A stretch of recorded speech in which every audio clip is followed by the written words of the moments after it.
ओम स्वस्ति श्री गणेशाय नमः। हरि ओम।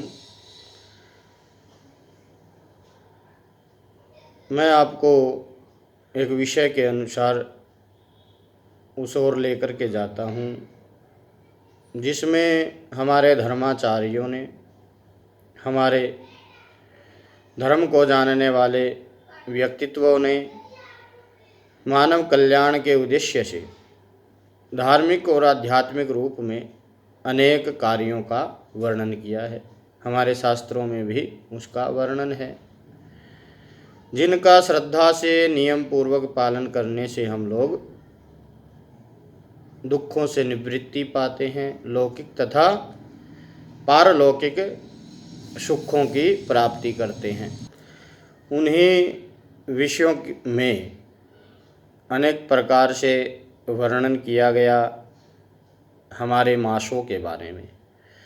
वैसे तो सभी मास एक से एक महत्व को लिए हुए हैं, जैसे वैशाख मास, भादो, आश्विन, कार्तिक, माघ मास, ये विशेष रूप से महत्वपूर्ण हैं।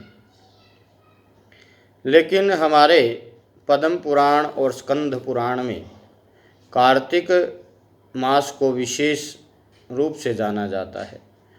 कहा भी गया है कि न कार्तिक समो मासो न कृतेन समम युगम न वेद सदृशम शास्त्रम न तीर्थम गंगया समम।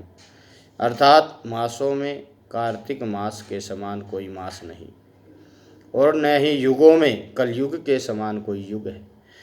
न शास्त्रों में वेद के समान कोई शास्त्र है, और न तीर्थों में गंगा के समान कोई तीर्थ है। इस प्रकार मासों की महत्वता हमें प्राप्त हुई कि कार्तिक मास जो है विशेष फल को देने वाला है, विशेष कार्यों की सिद्धि को करने वाला है। कार्तिक मास में अनेक प्रकार की सिद्धियां प्राप्त होती हैं, अनेक प्रकार के कार्य पूर्ण होते हैं, और अनेक प्रकार के दुखों का भी निवारण हो जाता है। कहा भी गया है कि रोगापहम पातक नाश कृत परम सदबुद्धिदम पुत्र धनादि साधकम मुक्तेर निदानम न हि कार्तिक व्रताद विष्णु प्रियादन्यदिहस्ति भूतले। अर्थात रोगों को नाश करने वाला, पातकों को नाश करने वाला, सद्बुद्धि को देने वाला, पुत्र धन आदि को देने वाला, मुक्ति को देने वाला, यह कार्तिक का महीना जो है, कार्तिक का मास सर्वश्रेष्ठ माना जाता है। इस मास में व्रत, दान, जप, होम, कृत्य, सद कार्य विशेष फलदायी हैं, विशेष फल को देने वाले हैं। इसलिए कार्तिक मास के अंदर ब्रह्म मुहूर्त में, यानी कि सूर्य उदय से 2 घड़ी 2.5 घड़ी पहले उठ करके, जाग करके, नित्य नियम को पूर्ण करके संध्या स्नान करें।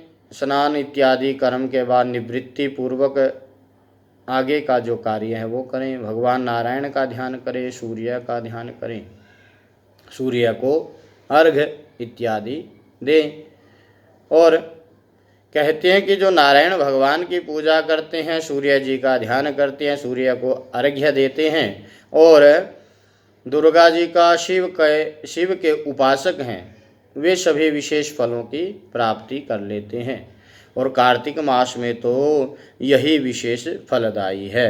भगवान नारायण स्वयं कहते हैं कि जो भगवान शिव का, देवी गौरा का, भगवती का, दुर्गा का पूजन करते हैं वो हमें अति प्रिय है। जो गणेश जी का पूजन करते हैं, सूर्य जी का पूजन करते हैं, वो हमें विशेष प्रिय हैं, वो हमें ही प्राप्त कर लेते हैं जो इन सभी का पूजन करते हैं। इस प्रकार कार्तिक मास में व्रत करें, दान करें, जप करें, होम करें, अन्य जो भी सत्कार्य हैं उन कार्यों को अवश्य करना चाहिए।